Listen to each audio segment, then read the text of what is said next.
దేవునికి స్తోత్రం, హల్లెలూయా. చిన్న అనౌన్స్మెంట్ అండి. యునైటెడ్ చర్చ్ గ్రూప్స్ మొత్తం కలిసి ఇక్కడ ప్రేయర్ చేస్తున్నారు ఇక్కడ వేదిక ఫంక్షన్ హాల్లో. సో మన చర్చికి కూడా ఇన్విటేషన్ ఉంది, మన చర్చి కూడా.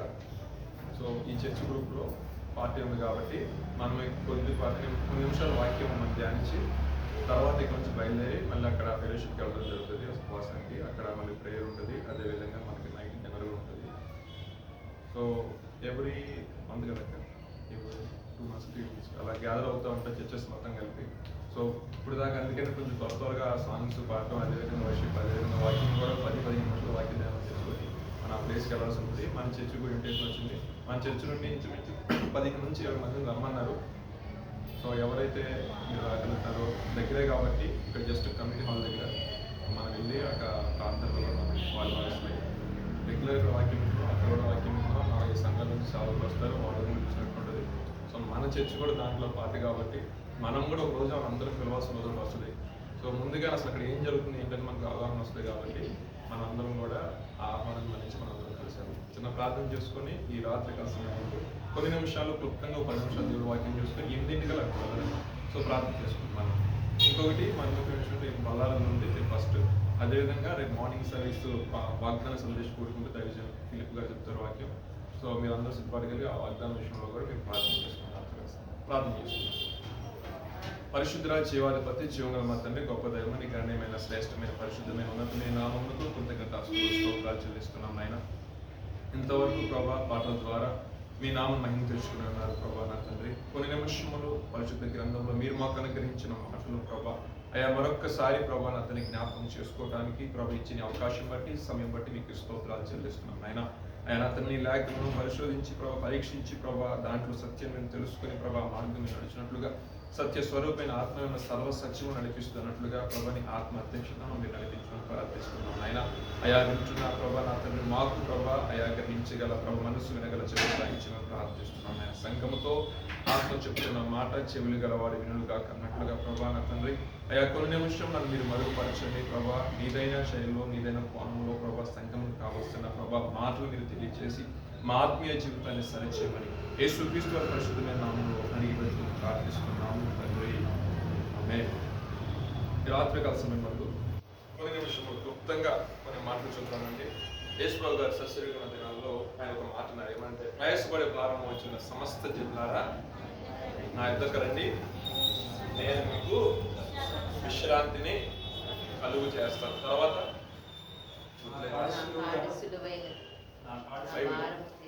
మర్చిపోయా నా భారం సో ఆయన యుద్ధ వచ్చి నేర్చుకుంటే మత్తయి సువార్తలో ఉంటుంది ఆ మాట 11 వాక్యం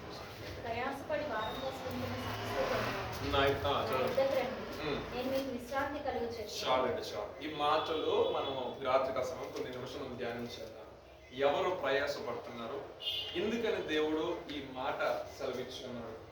ప్రయాసపడి భారము మోయిచున్న సమస్త జనులారంటే సర్వ ప్రపంచానికి ఆయన ఒక స్టేట్మెంట్ కొట్టాడు. ఎవరైతే భారంతో మీ హృదయాల్ని నింపుకొని ఉన్నారో మీరందరూ కూడా నా యొద్దకు రండి, నేను మీకు విశ్రాంతిని కలుగు చేస్తాను.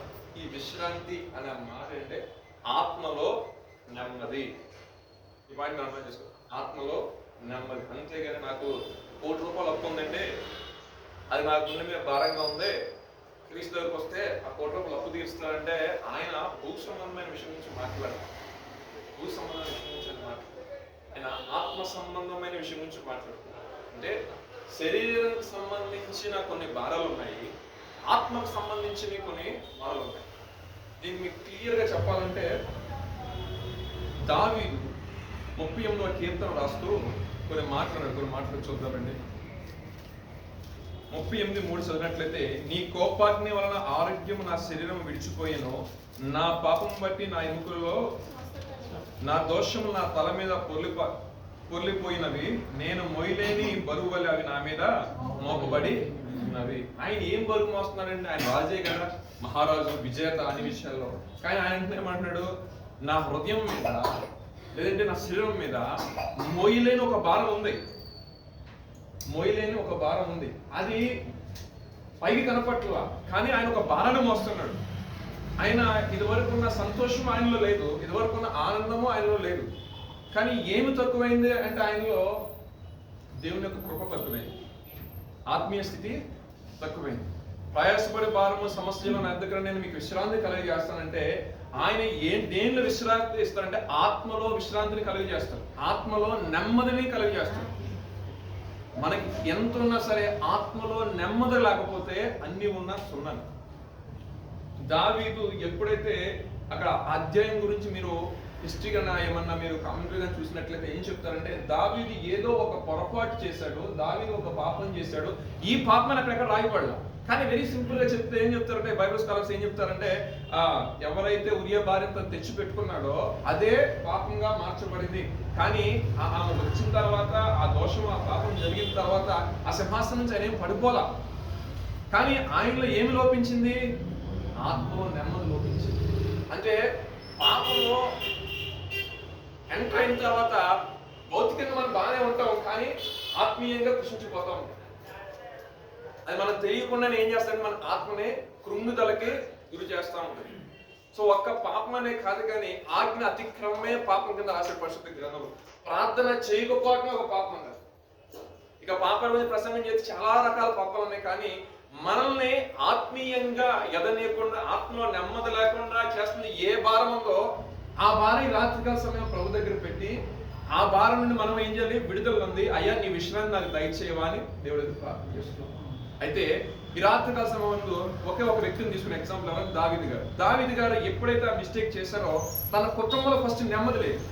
ఏం లేదంటే ఫస్ట్ కుటుంబంలో జగడం రేగింది, దానివల్ల ఆయనకి నెమ్మది లేదు. అందుకే అంటాడు నా శరీరం తాపంతో నిండి ఉంది.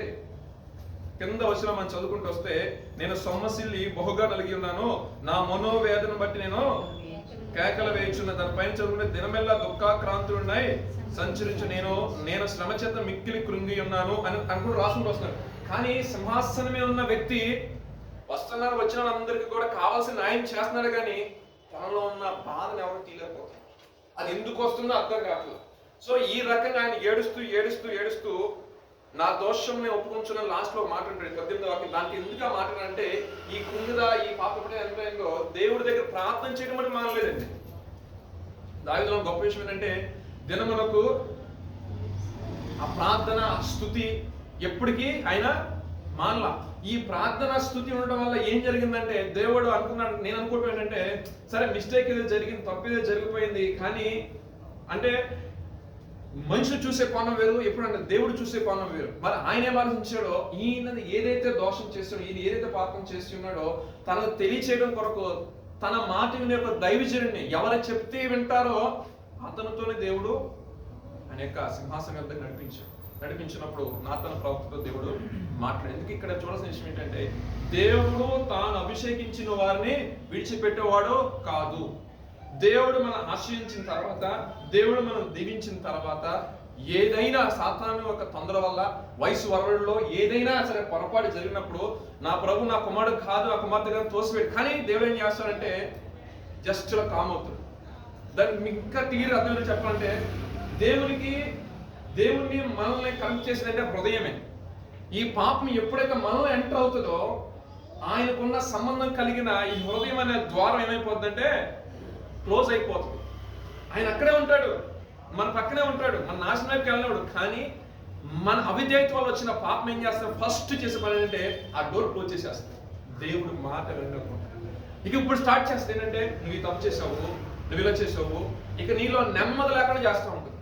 పాపం ఏం చేస్తుంది? మనిషి యొక్క జీవితాన్ని ఏలుబడి చేయడం చూస్తాం. అందుకని పాపం అనే దాస్యం కింద మీరు మరలా వెళ్లకుండా అనుకుంటూ రాసుకుని వచ్చాడు పత్రికల్లో. ప్రభు మనకి ఏమి ఇచ్చాడండి? స్వతంత్రం ఇచ్చాడు. అవునా కదా? ఎలా ఇచ్చారు? ఎవరి ద్వారా ఇచ్చారంటే యేసు ప్రభు వారి వల్ల మనకి పాపము నుండి విడుదల కలిగి చేశారు, మనకి స్వతంత్రం ఇచ్చారు. మరలా దాస్యం అనే కార్యక్రమానికి వెళ్ళొద్దాం. కానీ దావీదు యొక్క దినాల్లో ఈ ప్రాసెస్ లేదు.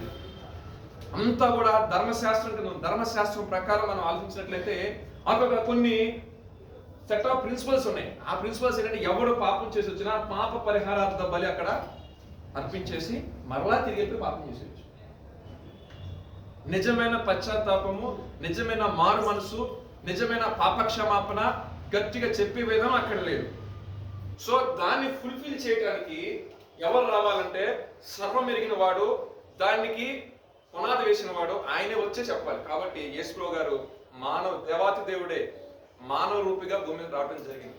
మానవ రూపిగా వచ్చిన తర్వాత ఏం జరిగింది? ఖచ్చితంగా ఆయనకు ఒక నామం అనేది పెట్టాలి. అభిషక్తుడు, అభిషేకించబడిన వాడు, రక్షకుడు, తన ప్రజలని తన పాపం నుండి రక్షించేవాడు. దేవునికి స్తోత్రం.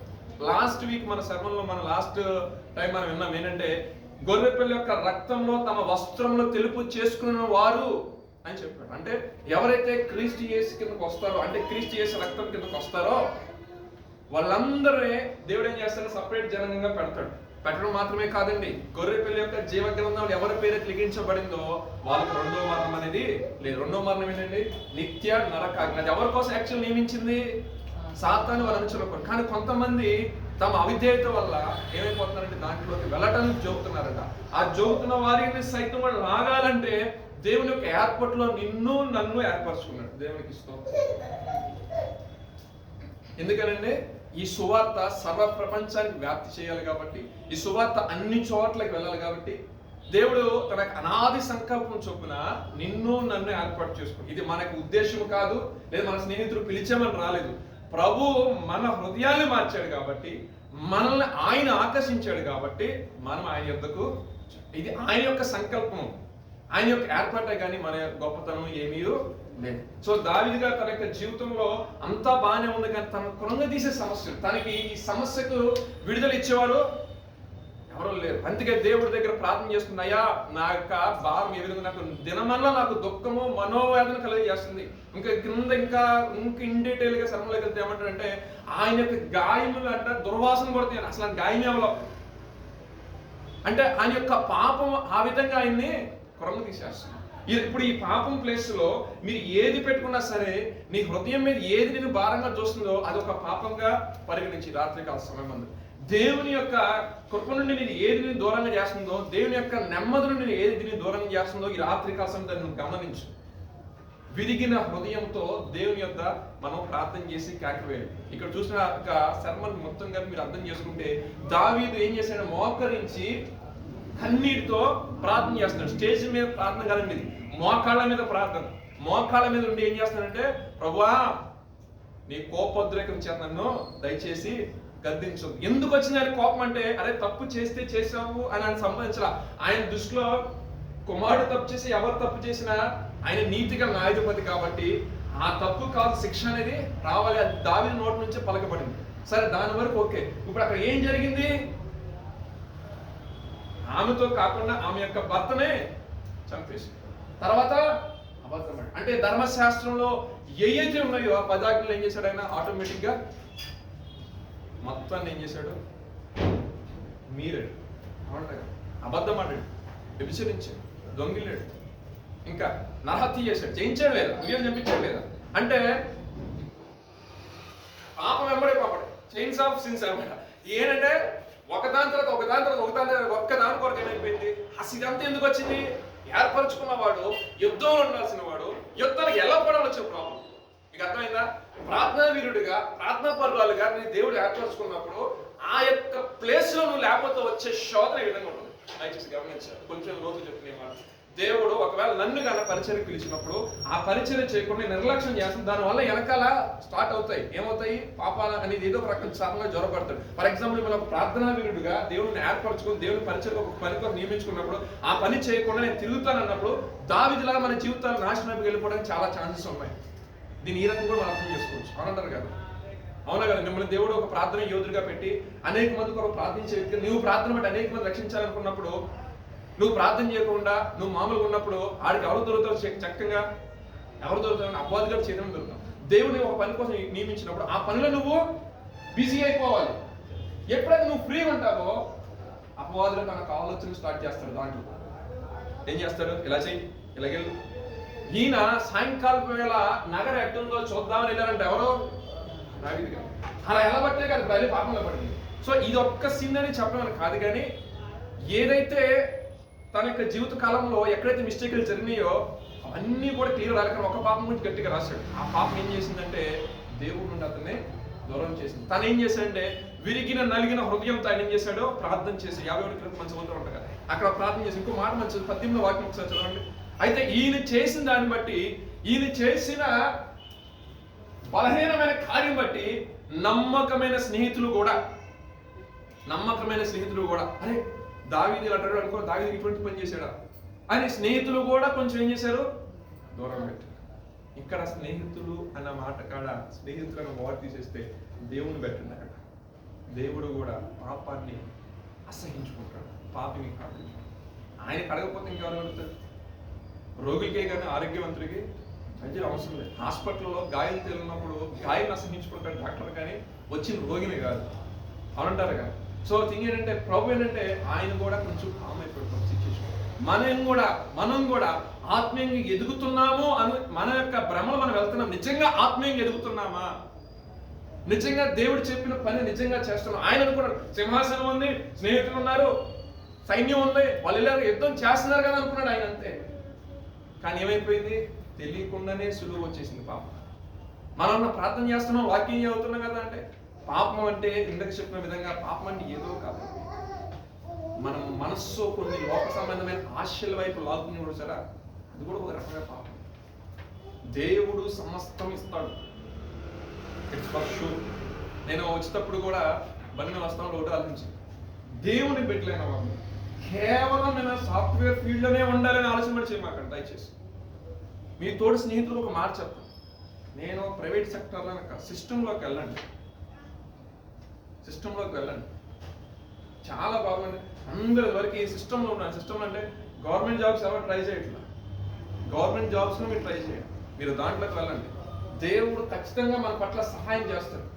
కొంతమంది అంటే నేను పట్టుకునే దానికంటే అసలు దేవుని చిత్తం ఏంటి, నీ పర్పస్ ఏంటి? ముద్ర మన చేతిలో ఉందనుకోండి, అవునా కదా? యూసుఫ్ జీవితం ఏమైంది?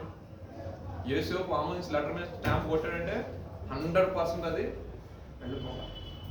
ఖచ్చితంగా రాజాజ్ఞ తిరుగు అంటే అంటాను. దేవుడు వాక్యం చెప్పింది, తాను ఏర్పరచుకున్న వారిని, తాను ఆసక్తి కలిగి తను వెతుకున్న వారినంట ఆయన ఒక ముద్రాంగంగా చేస్తానంట. ఆ మాట నాకు అప్పుడు అర్థం కాలేదు, కానీ బండి మోసం అంటారు అంటే సర్టెన్ అథారిటీ అనేది దేవుడు మనకి ఇస్తాడు ఏది చేయడానికైనా. ఎంతమంది ఎన్ని మాటలన్నా సో ఫైనల్గా సొంతం పెట్టాలి కదా, సొంతం పెట్టాలి పొజిషన్లో నువ్వు ఉండాలని దేవుడు. సో మనం ఏంటంటే ప్రభావ అంత నువ్వెవరని డిసైడ్ చేస్తావు, అంతటి జ్ఞానం దేవుడు ఇస్తాడు. దేవుడికి స్తోత్రం.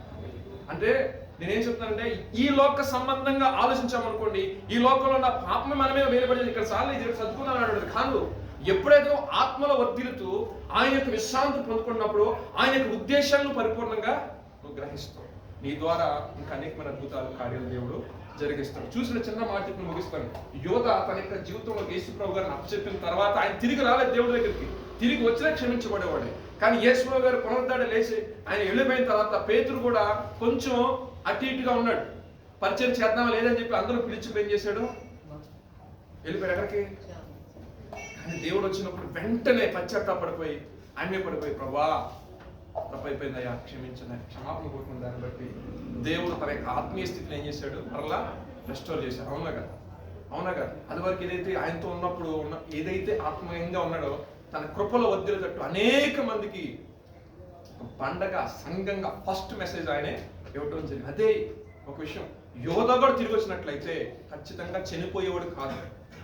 ఇక్కడ ఏమైంది, యోధ తను చేసిన అపరాధ భావంతో ఏం చేశాడంటే, జీవితంలో ఏం జరుగుతుందంటే ఏదైనా పొరపాటు ఏదైనా తప్పు జరిగినప్పుడు అదేం చేస్తుందంటే కేవలం శరీరం మాత్రమే కాదండి, మనస్సు మీద ప్రభావం చూపుతుంది, ఆత్మ మీద మరింత ప్రభావం చూపుతుంది. దావీదు కలిగిన బాధ అది.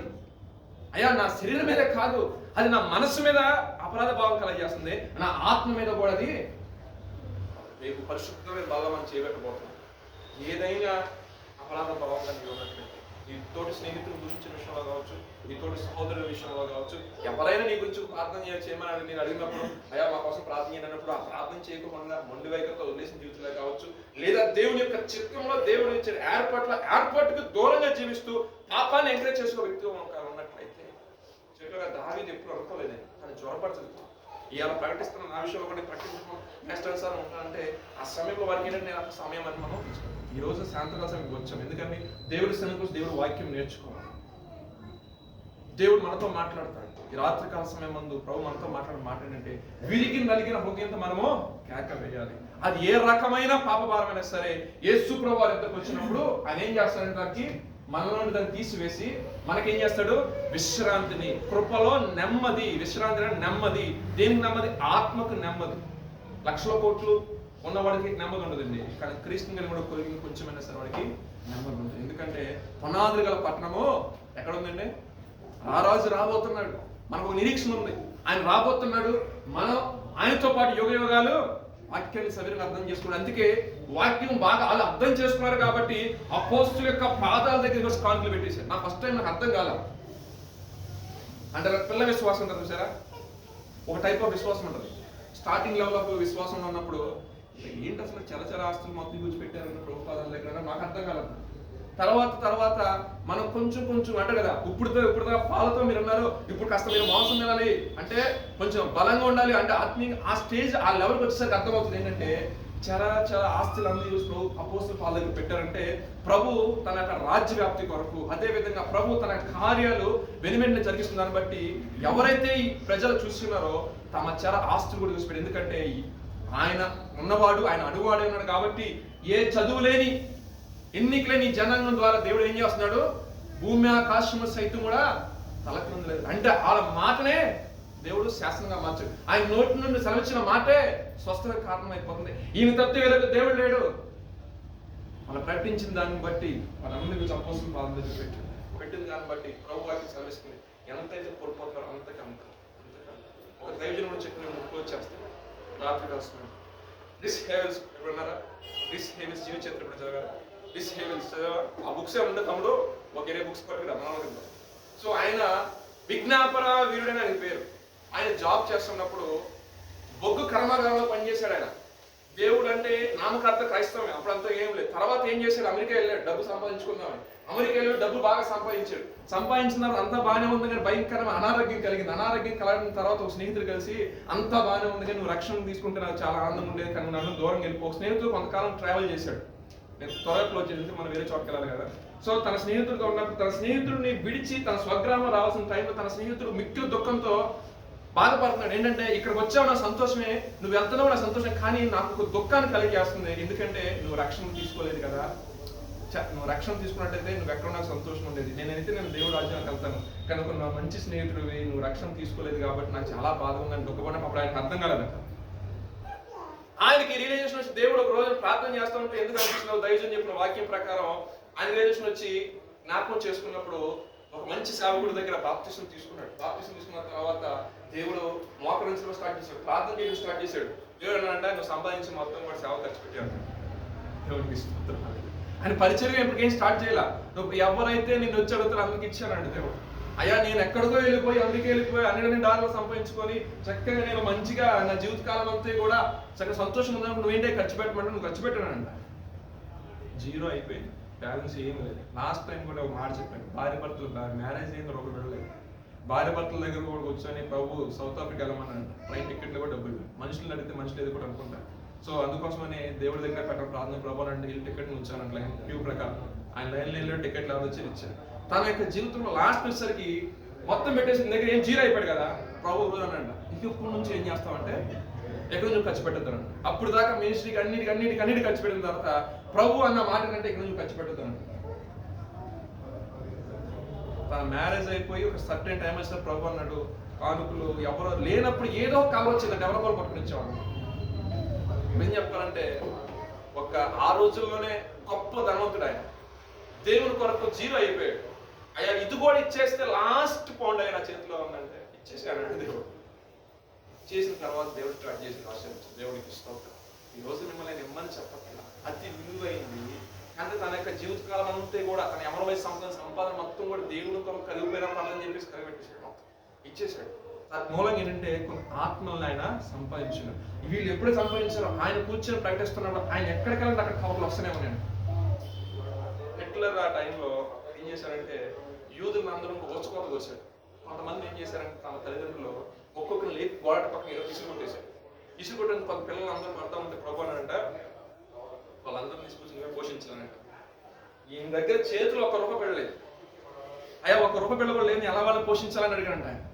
అడిగితే ఒక స్థలం పేరు చెప్తున్నాడు దేవుడు. అది యాక్చువల్లీ స్టార్ట్స్ విత్ పి అనమాట.